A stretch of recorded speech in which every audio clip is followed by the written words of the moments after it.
everybody, and welcome back to Freaky Fandoms with your hosts, Andrew and Deborah. We have been gone for a few weeks. Yeah, hence the welcome back. Yeah, we've been busy. Yeah, busy as shit. Deborah, you want to talk about what we've been up to? Well, you went off to Atlanta for a week and left me to my own devices. Yeah, which wound up being chili dogs. Yep. Lots and lots of chili dogs. You gotta go fast. Yeah. Yeah. And then we actually took a little vacation together and went to Pasadena for Monsterpalooza. Yeah, and, it was probably one of the best convention experiences I've ever had in my life. Yeah, I've been to a handful of them. I've been to 3 before this one, but they were all the same convention, just different years. Yeah, Pensacon? Yeah, Pensacon. Yeah. And, so this was my 4th, and it was a new one, and it was perfect, actually. I agree. I think it was probably the best con I've ever been to, working or otherwise, because I've had to go to some where I've been doing work and articles the entire time. This one, we didn't go that route. We didn't go for press. We went for fun. Yeah, and usually when we go for fun, we also have a huge plan of, this is what we're going to do this day, and blah, blah, like, we have it all structured and set up. This time we were just like, let's just go. Yeah, we were let's wake up and see how it rolls out, and it was the best way to do it. It was totally like, fuck it, let's just see where each day takes us. Yeah, and it worked. It really did. So Andrew, what is Monsterpalooza? Monsterpalooza is a massive horror special effects and art convention that is held annually in Pasadena. Right now, there's also a son of Monsterpalooza, which is held in Burbank, which is the fall season convention, while Monsterpalooza Maine is in early spring. And for us, it was April 12th through 14th. Hence the reason why we haven't done a show in 3 weeks. Yeah, it's been a bit. Yeah. But it's huge.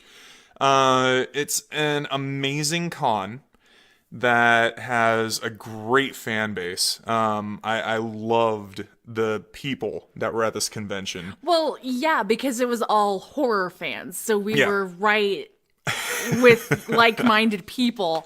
Yeah. I kind of liked that because, like I said, I've been to Pensacon, and it's horror, comics, anime, general. It's general. Everything. This was specifically horror, and it was exactly what I needed in my life. I need to do more horror cons. This is great. Yeah, this was so much fun. There were people there who are like diehard horror movie fans who were there to see their favorite stars who were in attendance. There were people there who love the horror film industry and the makeup and special effects and the creatures. And then there's like also paintings. It's like, my favorite artist, like Chetzar was there, and he had a booth, and he had all his new stuff and was selling paintings and sculptures. So it's really not just horror movies, it's horror in a genre in general. Yeah, and it's not just horror too. Like, Daniel Sachs was there with Das Machina, which is his great science fiction. He had a cool Frankenstein creature performer going on, kinda. Yeah, I guess. Well, Frankenstein, my thoughts monsters. on whether or not that's genre. But it's monsters. It's yeah, it is. That's the whole thing is monster. I know, it was so good. Palooza. It was so fucking good. It was so much fun, and just thinking about it, it's like, I can't wait to go to the next one. Oh, we're going next year. 100%. Yeah. Like, as soon as I get the book for my PTO for next year, bam, Monsterpalooza.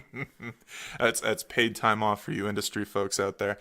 I get paid to go have a day off. Shit, yeah. And, this episode that we're doing right now was by request.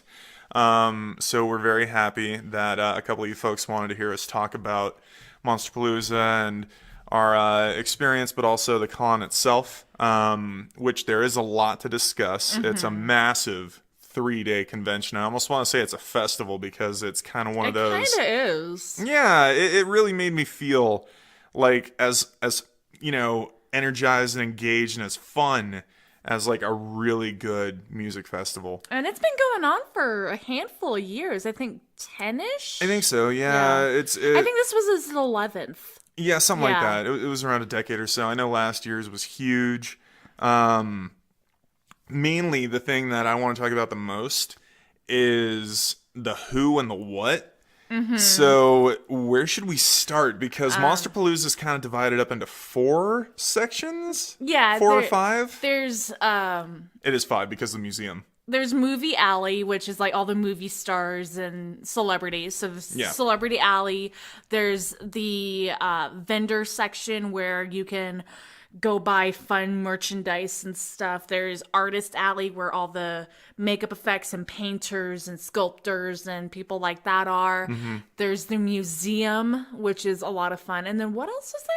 I think that's it. The photograph section where Fango and Linda Blair was. Oh, yeah, because that's right. you go down that first strip before you get to the secret bathroom, secret bar. Yeah. And it's all photo booths and a couple of spots where you can, meet a celebrity or hang out with the folks from Fangoria, which was fucking awesome. And that actually wound up being the first thing that we did when we got in. It's as soon as you go to the door, you turn right and you practically run into their table. Yeah, you're practically tripping over episodes or issues 2 and 3 and t-shirts that were specifically printed to be Fangoria at Monsterpalooza on them, and they're great. But yeah, I don't know. I mean, we could go through chronologically who we ran into, or we could kind of pick and choose and go from there. But it was crazy because the first thing that we did when we got in there was we talked to Phil Noble Jr., the current editor-in-chief of Fango, who's revived Fangoria completely. Thank you. Yes, thank you, Phil. Huge thank you. And talk to him about one of the articles that I love a lot from Preston Fassel about Sweet Home. He actually filmed you talking about how much you love that and put it on the Fango Facebook. Yeah, he sent it to Preston, and then Preston was like, oh my god, that's amazing. And then, if you go on to Fangoria's social feeds and look around April 12th, you'll see my your goon face, my goofy mug talking about fucking Sweet Home, one of the greatest horror movies ever made that's never been in the States except for ripped and bootleg versions. So good. I love Sweet Home so much. It's fucking awesome. But yeah, that was the perfect way to enter into this convention hall. I mean, it couldn't have been better. And honestly, I've sat in line for a ton of cons and a ton of events to get in. This was so easy to sit for. It was great. Everyone was chill. There were a few people online who were kind of being dumb, but other than that, we had so much fun just going through the programs and talking shop and horror and having fun. And once we finally got in, it was like the best reward. Well, the thing is, getting in is super easy too, because they go through the line and give you your wristbands while you're in line. And then when you're walking in, you just lift your arm up and that's it. Instead of having to wait in line to go get your pass, then wait in a line to go through the door. Oh man, the system was so smooth. They know what they're doing. Yeah. How many people would you say? Thousands. Yeah, easily. Well, day 1 was on a Friday, and it's kind of a half day, isn't it? Because it started late. Yeah, it's usually from 11 a.m. to 6 p.m. Yeah. On Friday, it started at 6 p.m. and ended at 11 p.m. Right. So, yeah, it was a super short day. Yeah, it was great. I mean, it was a good intro to it. I enjoyed Friday a lot because... Well, we were actually able to get into the museum because on Saturday, you can't get in there without waiting for hours. Let's talk about the museum. Let's talk about what we saw in there.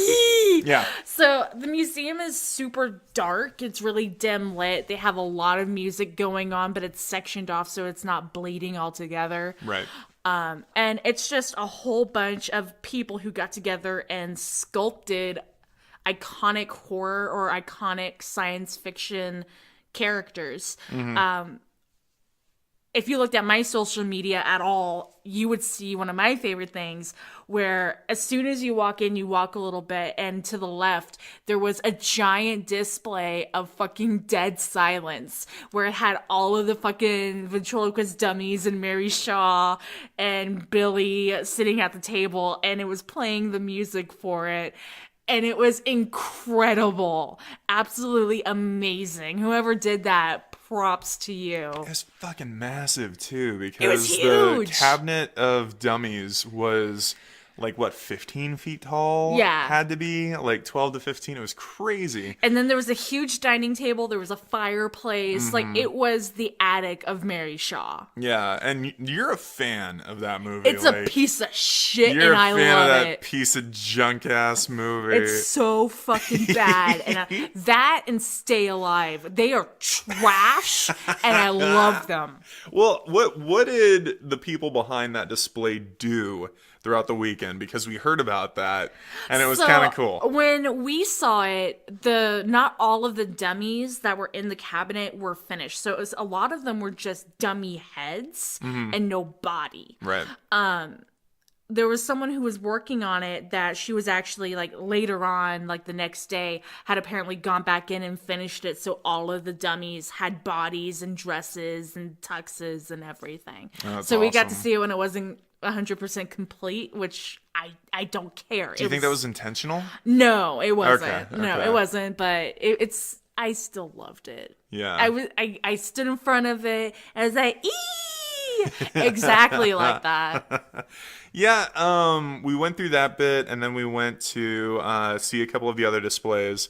We got to see some really badass sculpture pieces and puppetry pieces of, like, the Crypt Keeper was awesome. Spike from Gremlins. Meg Mucklebones Yeah. from Legend. Yeah, Meg was awesome. She looked great. Yes, she did. We went around the corner, and then we got to see stuff from Hyena Gallery, which was super fucking cool. We got to see some original sketches and behind-the-scenes sketches from Chud. Yeah, we did. Yeah. That Hyena Gallery display was badass. Yeah. And we love those guys. And the experience of going through the museum to me was just fun. Like, it was kind of a little bit of an escape of the, I don't know, I guess the not craziness, but like the frenetic nature of the main convention, because, you know, when you've got thousands of people who are all trying to see Bruce Campbell at the same time, We'll get to that. or Pee-wee, We'll get to that. or Linda Blair. Honestly, I think Linda Blair was probably our longest line for the entire For con. us. For us, But yeah. we'll Yeah. talk about why in a minute. Yeah.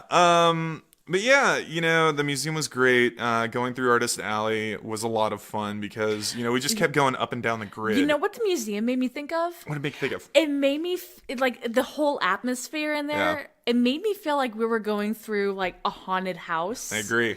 But nothing was going to jump out at you. It's just Mm-hmm. everything was spooky and you just had to walk around this haunted house area. Yeah, it was really fun. Yeah. And it wasn't bad, too, because it doesn't get overcrowded. They only let a few people at a time when a few people Yeah. come out.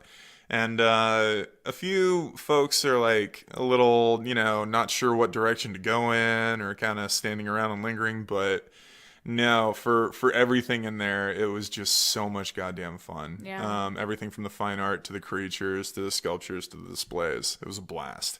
So the museum is a must-see for folks who can get to Monsterpalooza. Because they change it every year. Oh, yeah. No, this isn't a con that gets stale. We've talked to folks who have, you know, been at tables, who have worked these for forever and have attended and had fun. And every year it's something new. Every year it's something fun. Yeah. Last year there were a bunch of people that we wish we could have gotten to see and meet. Yep. But this year we got some really awesome fucking surprises. Yeah, we did. Although I'm so pissed I did not get to meet Richard Stanley. I was like... Yeah, well, we didn't know about that. We had no idea, and we were running around and... I say we didn't know about that, but we didn't know about two people, and we found out and made it happen. That's true. Well, because we were there. Yeah. With Richard Stanley, he was there for a limited time, and we had already stepped away and then come back, and he was gone. Yeah. So that was just a missed opportunity, a quick window that closed on us. But yeah, I think the way that it's laid out and the way that it's set up is really, really good to navigate. And one of my favorite things about it too is how the map is divided into different creatures. Yeah. Like going through and seeing the mummy aisle and the werewolf aisle. And then the Frankenstein. And the Dracula and, you know, some of the deep cuts too. It's really fun.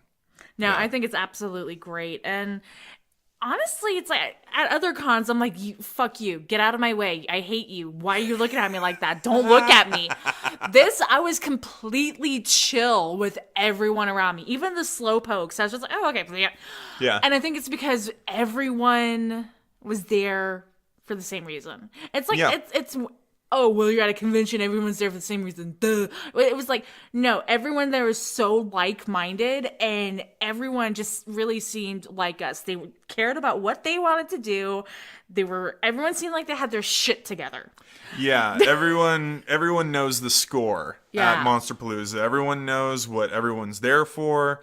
There's no, like, I don't know, not miscommunication, but confusion about, you know, who's doing what where. It's like, oh, this is something I wasn't expecting. There are some surprises. There are some great, you know, moments and fun, but it's not like a general, you know, kitchen sink convention that people almost exploit. Yeah. Sometimes. And I never felt like we were stuck in the fucking toilet bowl. No. Like I felt like at some conventions before, where when you go into the areas where it's more... the vendor section. About the marketplace, exactly, you know, that you're just stuck in this horrible fucking empty, soulless, hopeless hole that you can't get out of. Because everyone's just into it. Everyone's like, oh my god, I gotta go after this Phantom of the Paradise puppet. Or, oh my god, I want to get Lizzie from Tales from the Dark Side. You're talking about my little... my Winslow. So I found a Winslow Phantom from Phantom of the Paradise toy. It was the only one there, and Andrew's like, oh, well, we'll come back. I'm like, fuck you, we will. And I put it down, and I'm like, I don't care how much this costs. I'm going home with this. Mm-hmm. And while the guy was ringing me up, 2 or 3 people picked him up. Oh man, is this still for sale? No, dude. And I would just sit there and grin at them, and they would shoot me evil eyes. I'm like, fuck you, this is mine. You better get your hands off it. Yeah. It's so cool. He's got like the mask isn't cracked yet, but you could see his messed up face underneath it. Right. He's got the cape. He's got the grin. It's a really cool The only figure. thing that would have been better is if they had a fucking beef. That would have been kind of badass, but I'm really glad you got your Winslow. He's my little Winslow. That's right, you got your little Winslow, dude. I love him. Well, I love the fact that you pointed that out, and it was like, oh my god, and it was the coolest fucking thing. Of course I found it. Just like I found the only Greasy Strangler magnet. The only one. There was nothing else Greasy Strangler. There was one fucking magnet. And I was like, yeah, sure. Yeah, well, were there any properties that you were like, if I see anything, I gotta fucking go for it? It was Phantom. It was all Phantom. You were like, Phantom. if I saw anything Phantom, because I was thinking Phantasm, I was thinking Mad Monster Party. And I got you Phantasm magnets. You did. When you get your Greasy Strangler magnet, you got me Phantasm and Phantasm too. They were like fucking $4 a piece, but buy 3 for $9. And I was like, yeah. Yeah.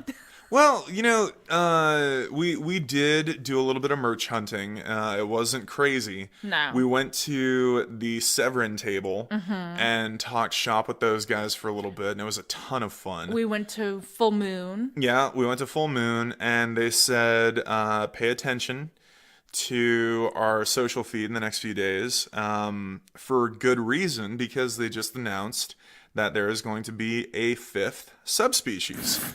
Which, for me... In 2019, they made a 5th subspecies. This doesn't make sense. I don't know. What year is it? It's 30 years or so after the first one with Angus Scrim. I love it. We went to the Trick or Treat Studios. We did go trick or treat. Because we have to. Always. Yeah. Always. I was asking for some Chud masks, and Bo and them didn't have any in at the time, but, it is what it is. We got a killer set of Halloween 3 pins and a Chud fucking air freshener, which is great. And one of my favorite little things was the Blade toy. Oh yeah, that we got a Full Moon. Yeah, from Puppet Master. Well, I go. You're doing something, and I go up to Full Moon, and they're like, "Hi, Full Moon, you want to subscribe?" I know what I was doing. Yeah, I'll talk about that in a second. They're like, "Do you want to subscribe?" I'm like, "We've been subscribed for years," and the guy was like, "Hardcore fan." I'm like, "Yeah, actually, I am. We've been hardcore fans since like." Adolescence, and he's like, "We love hardcore fans," and I saw that they had Meridian on Blue, and he's like, "Yeah, it's a good movie. It's about." I'm like, "You don't have to. I know this. Don't sell me on it." We got it on DVD. And we need it on Blue. We got that fucking Meridian and friggin' Creepazoids. Hell yeah, Creepazoids. We got our Linnea Quigley and Audrey Horne fix. Yep. And then a Blade toy, and they actually gave us like a really good fucking discount. He's like, "Loyal fans get awesome discounts." Oh, Full Moon's always done that. They're freaking great. They rock. Like, I saw them at San Diego Comic-Con a few years ago when we did the coverage for Fandom, and they were like, "Hardcore fans?" I'm like, I'm literally holding a fucking head of the family, husband and wife, set, and they're like, "Yeah, all right." Yeah, so, and those are Full in Moon your rocks. office. Oh, and Nick got the little dude from Ghoulies in the toilet. Yep. So great. I fucking love Full Moon. They're the best. But yeah, Severin was great. They hooked us up with a couple of movies that... Baskin. Yep, we got Baskin. And we got Absurd with fucking George Eastman. And Bloody Moon. Which was a recommendation, which I think we need to have some drinks and watch. Mm-hmm. I might suggest that tonight after we're done recording. We'll see. But those guys are great. But that reminds me what I was doing while you were at the Full Moon table. I was at the first of a few of the dark art and fine art booths that I really wanted to go to. Yeah. I went and talked to Stephen Russell Black, who is a member of the Dark Art Society. I also wanted to go and see Mate Giaco and Tiffany Terrell. On a recommendation to us to go and swing by Tiffany Terrell's booth. Her art's amazing. Super, super cool. So we got to go and talk to some artists. We got to see some of their work. I got a great book from Stephen Russell Black of a lot of his pieces in a little hardback form, which is great. And, we went and saw also Ave Rose's work, which was always cool. Yeah, she's badass. All the wet specimens, all the miniature stuff. I love that she has magnifying glasses so you can like see the details. I know, it's fucking cool as shit. Because people were coming up and they're like, "Oh, look at these little seahorses with these glinting gems in their surrounding eyes. them," and we're like, "Grab a magnifying glass. You want to look up close." I wanted some of those so bad. I know you did. They weren't gonna get through the friggin' TSA though. There's no way. No, I'd have to drive down and grab them if we were gonna do that. Yeah. But they're absolutely worth getting because Ave's stuff is super cool. And we talked about wet specimens for a little bit in collections, and then Chet's booth was poppin', fucking crazy busy. I mean, he was just like left and right. And then we got to see Gary and Erica from Copro, which was a wonderful time. So we got to have some good conversations and say hi to some people we love and friends and family, which is great. But maybe now we should talk about some of the people and icons and figures we got to meet. You want to talk about how Linda Blair is totally adamant about her animal shelter or whatever it is? She is amazing.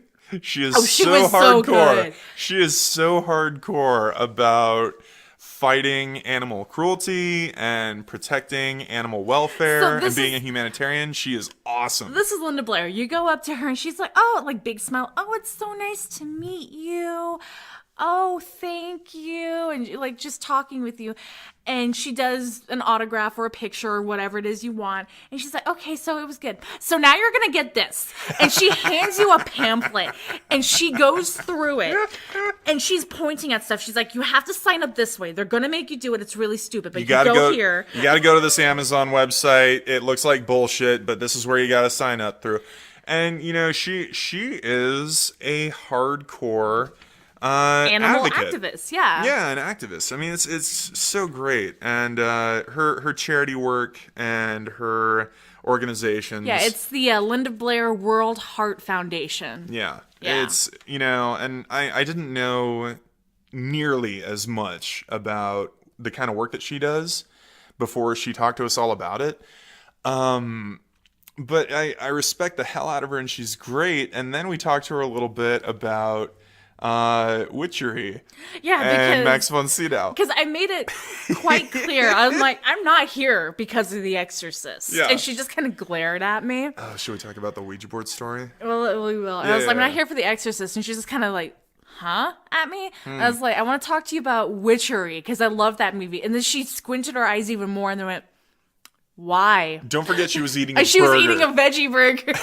So she's mauling on her burger, and then, why? Here's the thing, folks. When it's 10:30 at night and one of your favorite personalities from film or any other media are with you and they're trying to have a bite to eat, be respectful. Yeah. Always be conscientious and always be kind and be like, you know what? I totally get you're hungry as fuck. And we were trying to leave so she can eat. And she's like, you stay here. No. You stay here. You're helping me finish this food. You're helping me take a 5-minute break.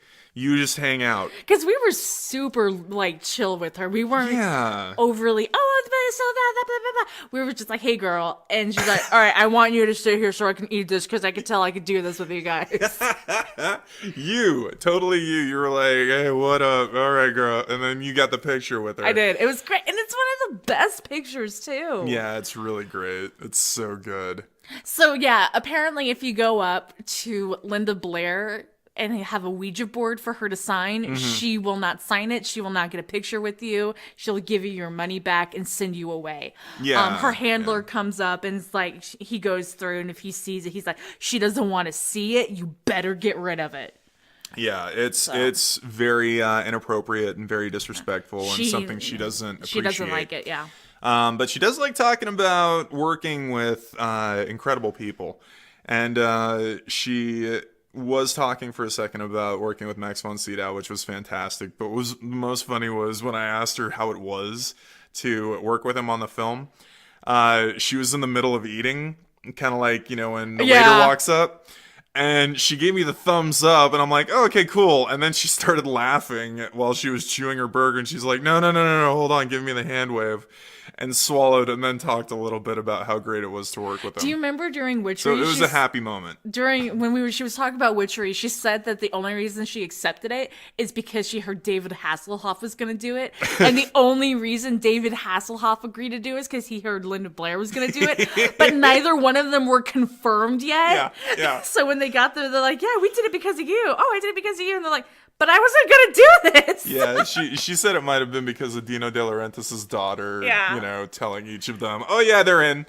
So it was fucking hilarious. I don't want to go into too much storytelling for each individual person that we got to see. Because I'm not going to get into a huge talk about Pee-wee other than meeting Paul Rubens. Mm-hmm.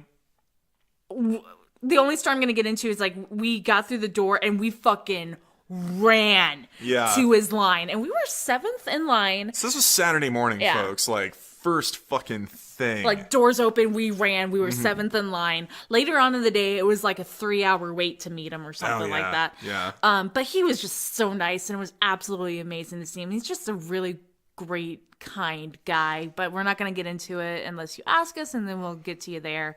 But that was awesome. Yeah.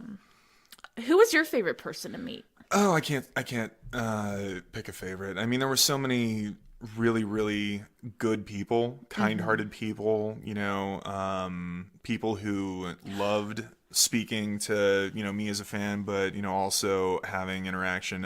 It was incredible talking to Tom Savini. I had an amazing moment talking to Barbara Crampton. She signed my first issue of the new Fangoria on her article, Scene Queen, which is great. I had a great moment with Dee Wallace. Yeah. Pollyanna McIntosh was badass. She was friggin' awesome. And I also I have to thank Pollyanna McIntosh. Yeah.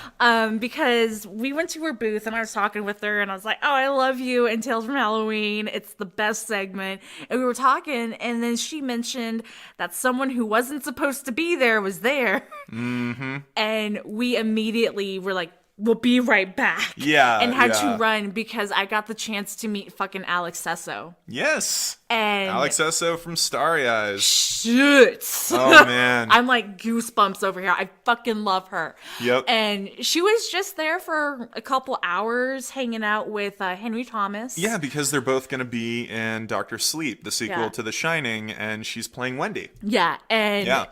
perfect pick for her. Totally. To follow And up Shelley Duvall, amazing. It was just like, you didn't know friggin' Barbara Crampton was going to be there. So that was a huge surprise for you. That was a great surprise It at the was Fango table. a great surprise for me to see Alex Sesso. So Yeah. I was like, And she's amazing. She she's was, she was lost so nice. her shit over my tattoo.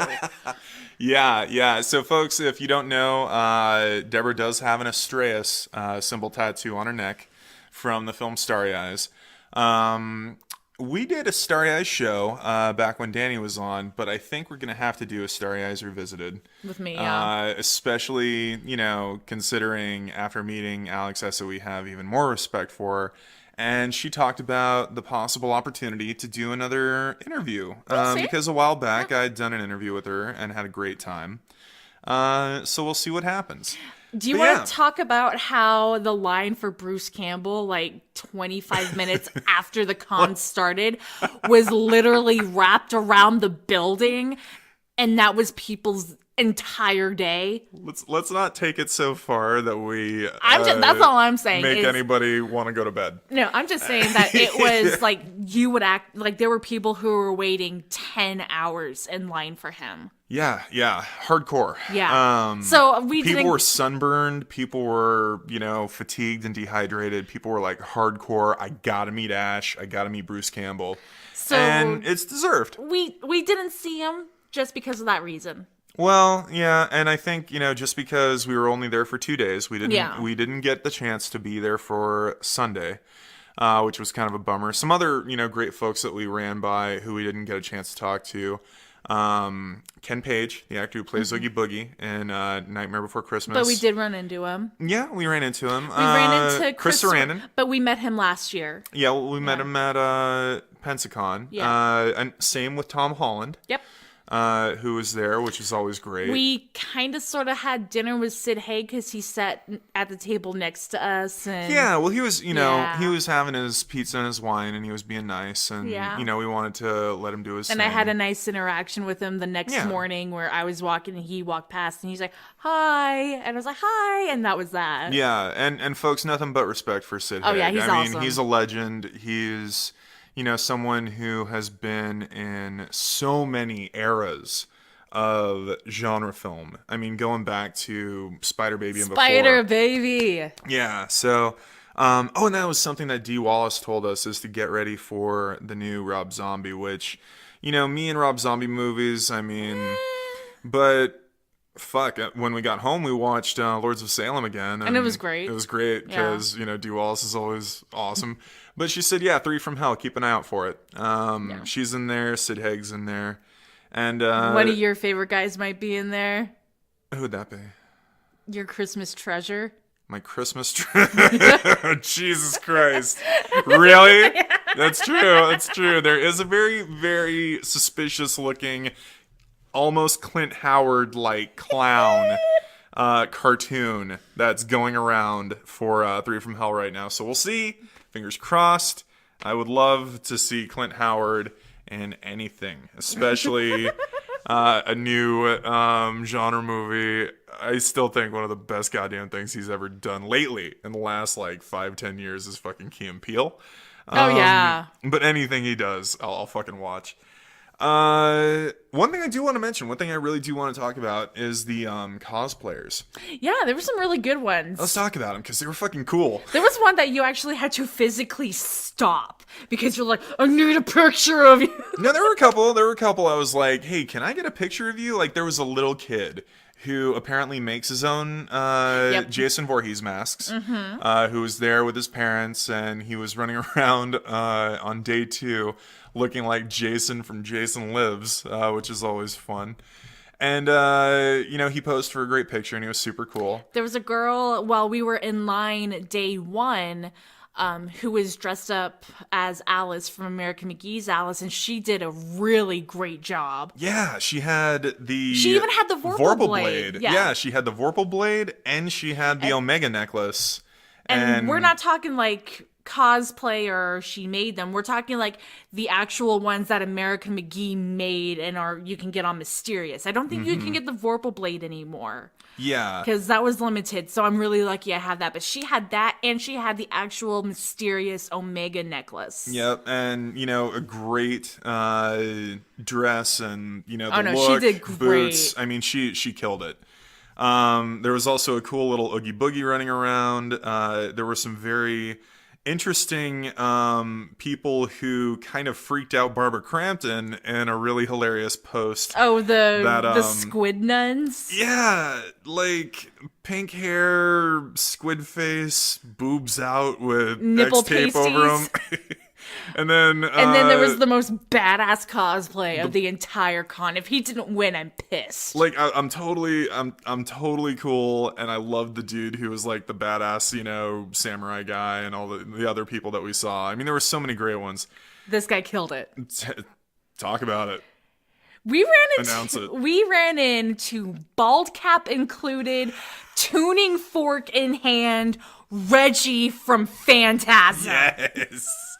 Yes, like straight up Reggie in the Ice Cream Man suit, like fucking Phantasm 1, Phantasm for Oblivion, like Reggie pulling out the fucking tuning fork out of his pocket to pose for the picture. It was so good. Dude had the best cosplay of the entire convention. It was fucking amazing.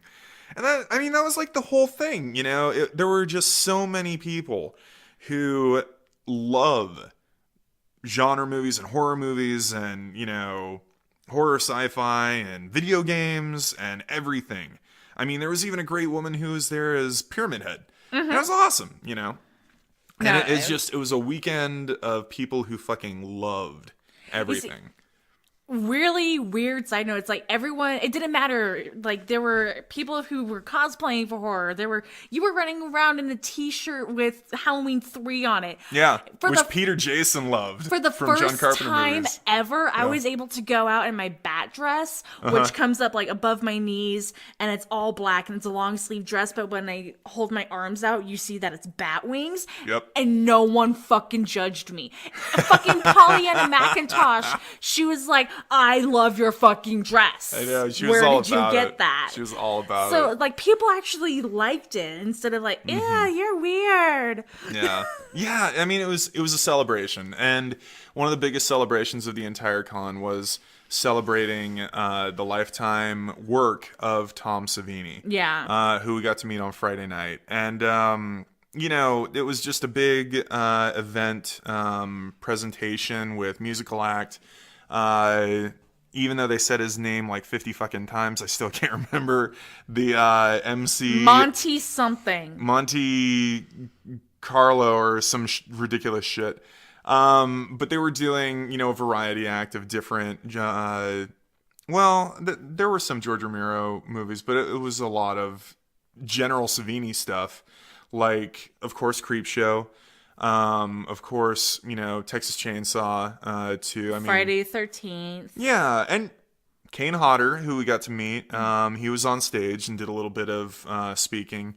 And then Bill Moseley jumped up and talked a little bit about his relationship with Savini. And then the guys from K&B, Greg Nicotero and the group, did the presentation where they gave him, the award, Monsterpalooza Lifetime Achievement Award, and it was a big, good moment. I mean, it was really cool. And then everybody just bailed, and we all went to the after party. Yeah. Which, if some of the people that we had met during the con knew what we were going to wind up doing at the end of Saturday night, I think we might have seen some of the people who were like, I got to go home and work on a script and no, it's like, we're busy. No, we're going to the real after party. Yeah, it was great. It was so cool. Someone who I'm really glad we met, named Scotty, he was with the Stan Winston group, and they were doing really good work for building custom wheelchairs for kids. Yeah. Which we got to see on display. We got to see a brand new one that they unveiled, which was a really cool Munsters Dragula drag race car. That little girl was so happy. She was like almost screaming with a huge grin and driving her little Dragula. It was really cool. It was really, really, really cool. And she was dressed up like the chick. Yeah. Yeah. And with all that, we got to run into some good friends. We got to run into some family, and it was great. It was a really great time. We got to run into Blake. That's right. Yeah. Yes. Who we just had on the show, Mr. J. Blake Fischera from Score to Death, who we talked to about Dario Argento. He was there. Yeah. And it was great to talk to him. And who knows? We may have him back on the show again. To talk to more fun stuff. If he so wishes. Yes. True. But I think overall it was an incredible experience. I think Monsterpalooza is perfect for anybody who's into these kinds of films and this kind of culture. Yeah.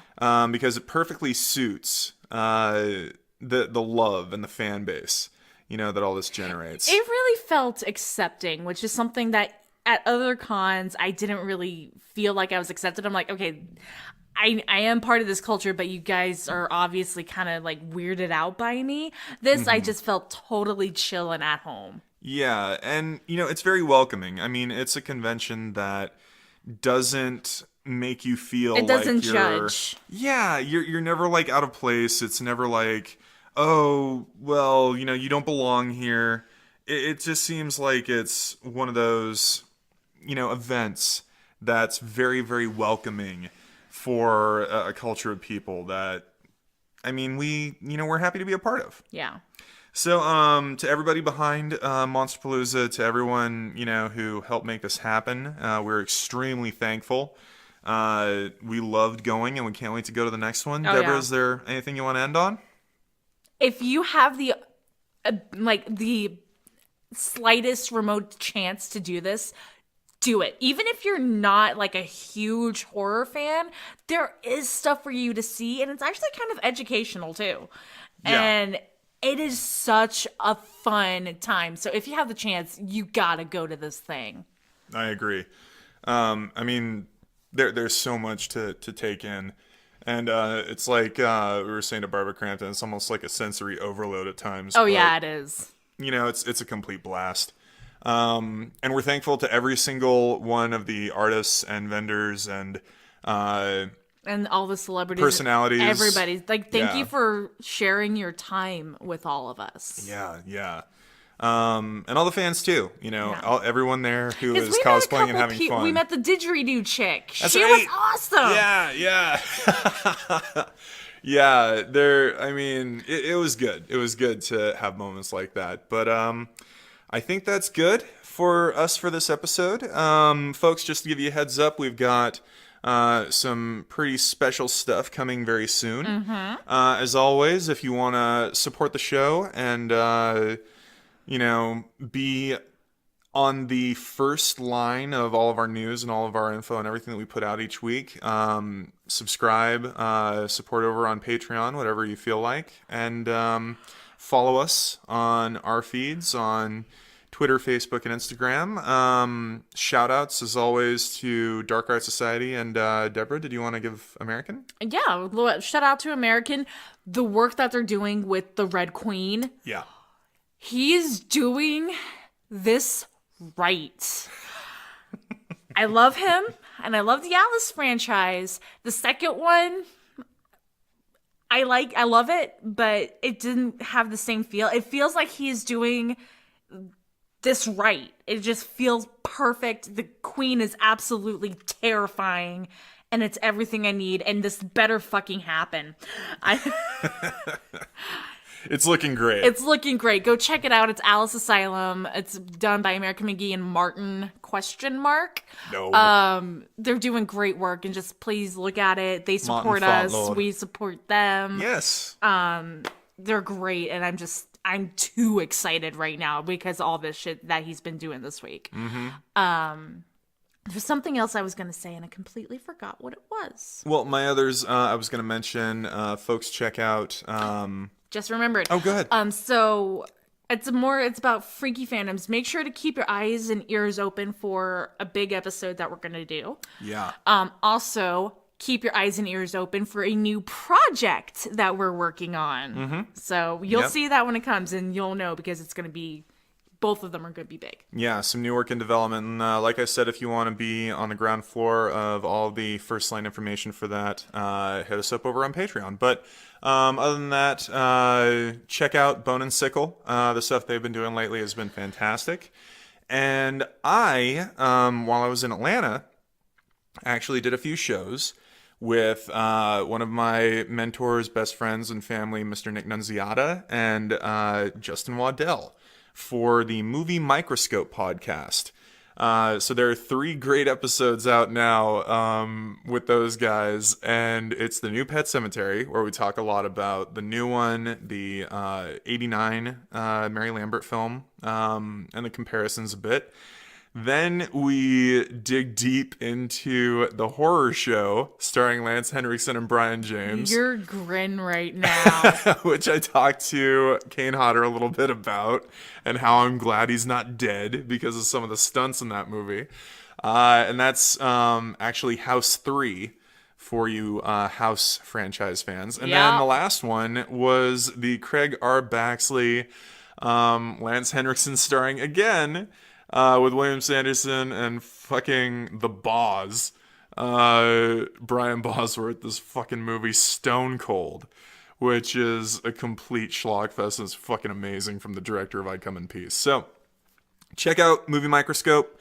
It's the old Chud family, and I can't recommend it enough because it was a fucking blast being on the shows with those guys. Yeah. That's it for me. That's it for me. All right, folks. Well, thank you for listening as always. And until next time, we are Freaky Fandoms. Yeah.